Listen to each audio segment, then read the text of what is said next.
Chers internautes, bienvenue à bord de ma capsule.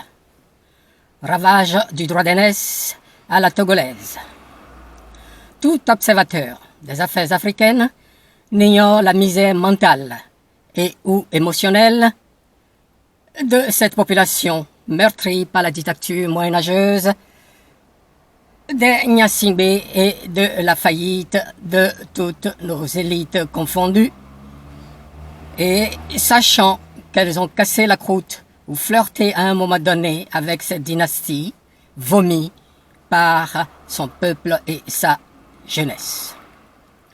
Durant la semaine du 21 au 27 octobre 2024, notre diaspora nous a offert une chamaillerie très émotive sur la question du leadership d'une nouvelle et conséquente opposition.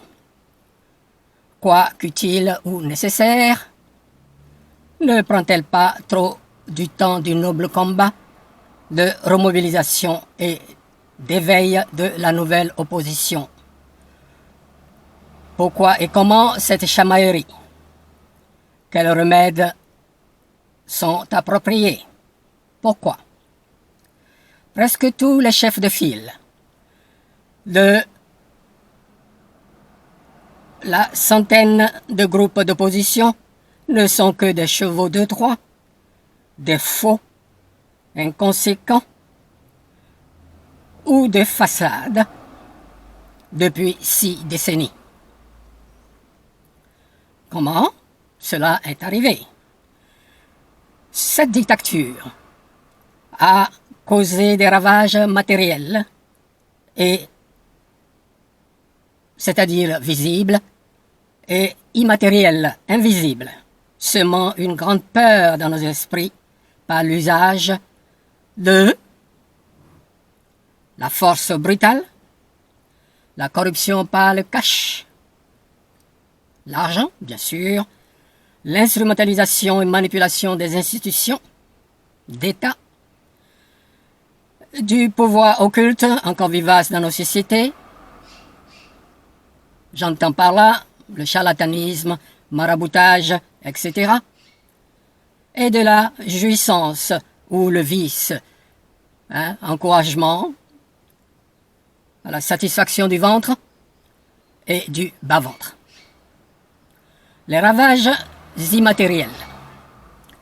Les ravages immatériels trouvent en grande partie leur origine dans l'abus du privilège du droit d'aînesse, c'est-à-dire le privilège des aînés à la togolaise, qui règne dans nos sociétés et qui se manifeste par des phénomènes tels que la paralysie intellectuelle, c'est-à-dire l'impossibilité d'agir. Elle encourage la paresse, la lâcheté. Donc, nous sommes peu entreprenants. Le culte de la personnalité, c'est-à-dire l'adoration ou l'hommage indu ou immérité accordé à toute personne en charge des affaires, ou mieux nanti, ou apparaissant comme tel, à tous les niveaux. Il encourage la mendicité, le mutisme, la délation, l'incompétence et la médiocrité. L'esprit de coterie, c'est-à-dire groupe de personnes réunies par un intérêt exclusif de partis, de communautés, de sociétés secrètes, régionales ou tribales. Exemple, une bonne partie de l'opposition togolaise est restée silencieuse sur l'attaque du député de la CEDEAO, Guy Marius Sagna, de Madame Kafui Adjamabo Johnson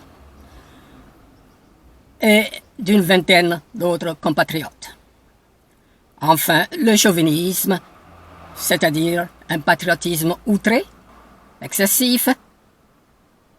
Le chauviniste est irritable, irrationnel, prompt à la jalousie et à la trahison. En plus il est égoïste. Exemple, Monsieur KDG, face à Ila, l'invité de Live Afrique Globale, dit ceci. Je cite. Tu veux que je te parle en mina? Et plus tard, à chialer en direct. Dans de cas pareils, s'il te plaît, monsieur, va prendre un bon verre d'eau glacée et reviens quand tes nerfs seront calmés. Très triste à voir. Quel remède pour faire disparaître peu à peu ces phénomènes? Pensez et agis autrement. Think, comme disent les Anglais, outside the box. S'agissant des questions controversées, soit de leadership, de dialogue, ou autre, ne serait-il pas mieux indiqué d'écrire, en plus des rééditions ou reprises, un post similaire à FAQ, Frequently Asked Questions, c'est-à-dire réponse à des questions controversées, ou encore questions fréquemment posées ou demandées, à laquelle vous référez les critiques jugées par les modérateurs ou modératrices, soit provocatrices, voire ennemis, pour épargner du temps sur les lives ou les directs. Ensuite, au niveau individuel, familial, communautaire et national, s'efforcer de poser des questions, à savoir qui fait quoi, dit quoi, à qui, comment et pourquoi, est-ce dans l'intérêt général ou non, dois-je agir et comment, à quel moment et où. Avoir l'esprit ouvert. Quoi qu'il arrive, encourager nos enfants, filles ou garçons, à poser des questions et leur apporter des éléments de réponse en fonction de leur maturation, c'est-à-dire de leur âge. Naviguer habilement ou négocier intelligemment, sans relâche, avec le privilège du droit d'aînesse dont les abus ont mis notre jeunesse et population dans cette misère mentale. Oser parler et traiter sans peur de ce qui va ou ne va pas chez nous et ailleurs. Créer des conditions pour précipiter la fin de cette dictature de Gnassingbé. Chers internautes, comme toujours, mes contributions sont pour avancer et approfondir nos réflexions sur l'autoroute de notre lutte anti-impérialiste avec ses nombreuses entrées et sorties. Du courage à nous. Abonnez-vous, commentez. Merci de m'avoir écouté, partagé et le pouce vers le haut.